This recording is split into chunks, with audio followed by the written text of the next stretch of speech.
for giving us this first budget interview to a streaming service and a private news channel. Through this interview, you will reach the length and breadth of the country through all our News 18 channels, CNBC-TV18, CNN News 18, News 18 India, and a slew of digital properties, moneycontrol.com, First Post, and news18.com. Thank you so much for this. My first question, this is your fifth budget. You were navigating two epochal events in the last couple of years. One was the ongoing pandemic and its impact, and the other was the war in Ukraine. What I would like to understand from you is what was going on in the mind of Nirmala Sitharaman, and how she was dealing with policy making in these last 5 historic years. Starting with a very difficult question, because difficult not for any other reason, but to capture the experiences, the, as I say, anubhav, going through that, and also to look back at it now when you're probably slightly out of it. It's very difficult to describe in, let's say, a short, brief answer. I can understand. But yet, if you have to really capture it, I had no precedent before me to handle such a situation. There were no given templates. There were no examples to follow. And there were no theories which would have worked in such context.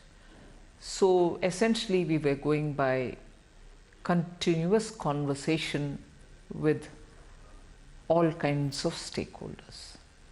Those who have directly some thing to say about the industry and its suffering, MSME and its suffering, or even those who are observing it with a more discerning eye.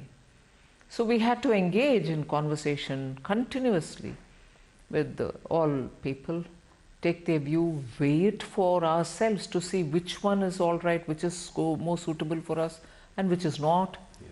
And also take courage in saying it may not work out for us in one particular way, because eventually somewhere all this has got to be answerable. And therefore, I think I would immensely recall the ways in which Honorable PM led the conversation with us. He would never tire himself from meeting us. He would never say, not today. So with all necessary precautions taken for COVID, following the protocol, we would still meet and talk about things.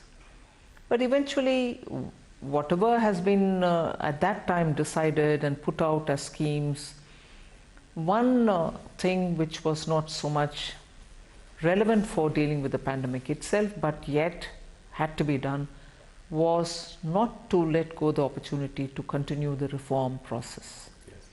So that was carried on. But